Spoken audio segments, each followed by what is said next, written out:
Tracking, alerting, protecting. This is WKYT News at 6. This holiday season, many folks are using sites like Craigslist to do their holiday shopping. Hear why police say that might not be the best idea.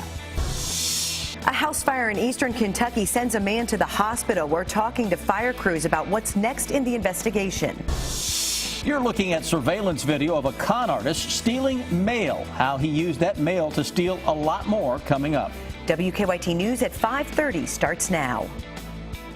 Good evening. We begin tonight with a warning from Lexington police. Be careful when buying or selling anything from strangers. The warning comes after two people were robbed while trying to buy an iPhone from Craigslist in Lexington. In both cases, the suspect was armed. WKYT's Jordan Valines talked to police about how to prevent yourself from becoming a victim. It's our top story at 5:30. These days, buying and selling items on Craigslist is commonplace. But how can we really know if we're transacting with a consumer or a criminal? It's really not worth it. You think you may be getting a deal. You may think that you are getting something that you could get a little bit cheaper than maybe in the store, but you could be running into a dangerous situation. Some buyers in Lexington recently learned the hard way when an alleged seller lured them to an apartment complex on Elm Tree Lane with promises of selling them an iPhone. When the victim showed up to the scene to give the money in exchange for the phone, he was robbed. The suspect held the victim at gunpoint, stole his money and ran off. Just 10 days later, another Craigslist-related robbery was reported on the very same street. This time, the thief got away with not only the victim's money, but his car. Our officers will, of course, look into the possibility it's connected. There's just too many similarities, the ad being about an iPhone, meeting in the same place. In order to prevent becoming a victim in one of these type of situations, Lexington police say that it's best to conduct the transaction in a public place, especially one with surveillance video, like the bank, grocery store, even the police station. Officers advise you to keep an extra eye out during this holiday season to make sure that you don't fall victim to another Craigslist criminal. In Lexington, Jordan Valines, WKYT. At this time, police do not know if the same man is responsible for both robberies. If you're not in the holiday spirit just yet, maybe some snowflakes will help move you along. A blast of cold air is pushing its way in. WKYT Chief Meteorologist Chris Bailey is tracking some what he calls festive flakes. Chris? That's a good word for them over the next couple of days. Festive. Here we are. 2 weeks and change out from Christmas, so a little snowflake action probably would get even the hardiest of Grinches in a holiday spirit out there. Live First Alert Defender with a couple of raindrops instead of flakes on the agenda for the evening. That's ahead of a cold front that is now surging on in from northwest to southeast. Ahead of that, a couple of those sprinkles showing up around Lake Cumberland, Somerset, into parts of the bluegrass region. This isn't anything that is overly heavy. It may dampen the ground. May have to turn the windshield wipers on at some point here for that trip home from work and school. Here's downtown Lexington, New Circle Road. For the most part, A-OK. A little sprinkle action on the north side of town near the Kentucky Horse Park. Strongest area of rain is right on top of the Covington, Cincinnati area. Front number 1 is on our doorstep. Front number 2 will then surge on into town second half of tomorrow. Temperatures today with a lot of clouds around, even on a strong southerly wind, could only reach the mid and upper 40s into most areas. Weather headlines as we roll forward. As Jennifer mentioned, the festive snowflakes coming up over the next 2 days. Not a whole lot of that will stick. So kiddos, let's make sure we do the homework. Let's not get crazy with the snow talk over the next few days. Temperatures, though, likely to stay much colder than normal right on through the end of the week. I do have a small mild up that shows up in the 7-day forecast coming up, guys. I'll tell you how long that sticks around and when it arrives. A man is recovering after being rescued from an early morning house fire in eastern Kentucky. Our county-by-county coverage begins in Pike County. The fire broke out about 2 o'clock this morning on Katy Street on the outskirts of Pikeville. Firefighters found the man outside the burning home, and it took crews nearly 5 hours to put the fire out. Now, some agencies are working to piece together what happened. The fact that we did have a victim at the fire that was injured, we did go ahead and call in the Kentucky State Fire Marshal's office, Kentucky State Police Fire Investigator, also the Pikeville Police Department. We don't have the victim's name, but we do know he is in critical condition at UK Hospital. In Johnson County, an investigation underway after a deadly crash involved a coal truck and a car. It happened on US 23 on the border of Lawrence County and Lomansville. Deputies say the coal truck was pulling out from Browns Fork Road, and the coal truck apparently didn't see the car coming, and that's when the car hit the coal truck in the side. 2 women were in the car, both of them taken to the hospital, and that's where the woman who was the passenger died from her injuries. And in Madison County, a violent domestic dispute lands a man in jail. Richmond police say 40-year-old Jeffrey Sparks hit his wife's car's windshield with a hatchet while she was stopped on McDougal Avenue. Police say the woman got out of her car and took off, and then the woman's car rolled backwards and hit a home on McDaniel Avenue. The accident caused some minor damage to the building, but no one was hurt in the incident. Sparks was charged with first-degree wanton endangerment. It's a hot topic these days, police body cameras. Louisville police plan to start a pilot project next year to have some officers wear body cameras. The push for body cams on officers has been heightened in the wake of the police shooting in Ferguson, Missouri. Louisville tested various cameras back in 2013, but the project was delayed by unexpected costs. Louisville's police chief says he hopes to have this pilot program involving one division running by next June and make it agency-wide by 2016.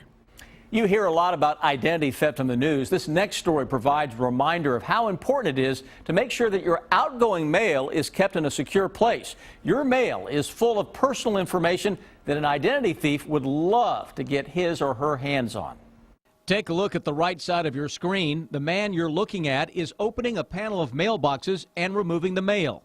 Problem is, he's not a postal carrier. Inspectors say he found a way to gain access to the boxes and day after day stole the mail. There were several victims, but one story is heartbreaking. I was without a dime. I was negative. My lights were shut off. I didn't have no money to pay my rent. Nothing. And nobody would listen. Nobody would do nothing. The mother of 2 says the man used her mail to obtain her personal information. And with that, he was able to steal money from her bank accounts. He also stole money orders sent to her by family members.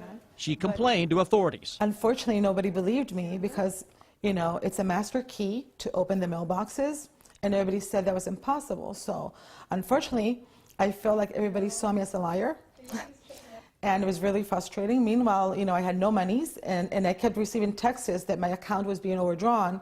Sandra was desperate, and along with postal inspectors, set up a video sting operation.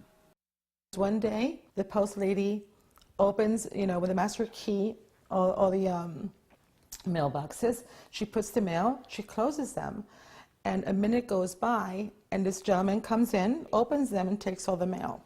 Sandra finally had proof that she was not a liar and that her mail was being stolen from her apartment building mailroom. Postal inspectors strongly suggest always securing your outgoing mail. One of the things that we don't recommend is that you would put any outgoing mail in your apartment panel box, or in this case in your home residential mailbox. Always go to visit a blue collection box in the corner, of course, which belongs to the Postal Service, or walk it directly into the post office. The thief in this case was sentenced to a year in prison and 3 years probation. He was also ordered to pay almost $10,000 in restitution. A Perry County Central High School graduate hopes to make Kentucky better. Jonathan Beatty wants to build a wellness complex in Lexington and eventually add a satellite office in eastern Kentucky. The price tag, more than $50 million. He's asking the more than 4 million people of Kentucky to donate. This education and wellness complex will essentially provide resources free of charge for anyone who wants to be empowered in order to live a more fruitful and productive life. Some of those resources include financial training, health screenings, and after-school programs. Happy holidays to drivers out there. A big drop in gas prices. What's causing those prices to fall? Next on WKYT News at 5:30. I'm Bill Bryant. A defeated candidate for Congress indicates she'll try again. A powerful group that once favored casinos at racetracks changes its position. The bottom line is ahead. As shoppers turn to the internet to buy gifts, think twice before you click checkout. Tips to avoid online shopping scams on WKYT News at 6. A horse group once at the forefront of the push for casinos at Kentucky racetracks has a change of heart. And Senator Mitch McConnell talking strategy for taking over the State House. WKYT's Bill Bryant has details in the bottom line. Good evening. A group that was formed to promote horse racing and one of the organizations that pushed hard for years for casino gaming at tracks is now opposed to the idea. The Kentucky Equine Education Project, known as KEEP, announced heading into the weekend that instant racing games that started in 2011 should have a significant economic impact. Therefore, KEEP will end its push for slot machines. The group was formed in 2004 and in the years since has spent millions of dollars pushing the notion of casinos, which has had numerous failures in the state legislature. Despite losing by 20 points this year and being outspent about 3-1, Democrat Elizabeth Jensen says she plans to run for Congress again in 2016.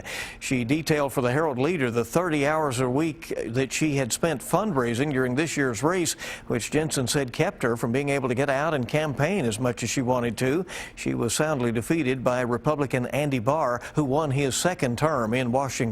Senator Mitch McConnell huddled with some key Republicans over the weekend to talk strategy about taking over the Kentucky State House. Despite a strong push this year, the GOP failed to close the margin that the Democratic majority holds. CN2 reports that McConnell talked a lot about recruiting strong candidates. Democrats, led by House Speaker Greg Stumbo, are already starting their 2016 efforts as well. A group trying to get more attention on state retirement pensions announced a full-scale effort today to convince Frankfort leaders to take up the issue in the legislative session that starts next month. The group, called Kentucky Government Retirees, claims the plan's non-hazardous fund is the worst funded among state pension plans in the country. Bill Bryant, WKYT. How low will they go? Gas prices have drivers literally doing a double take. The price has dropped nearly 9 cents in just this past week alone. Right now, the average price of gas in Kentucky is $2.62. Experts say lower crude oil prices are driving prices down, along with an abundant oil supply and the increasing value of the U.S. dollar. The lowest price we found is $2.27 a gallon in Bourbon County, with the highest $3.17 at a station in Maysville. Comparing that to this time last year, gas prices were 63 cents a gallon higher.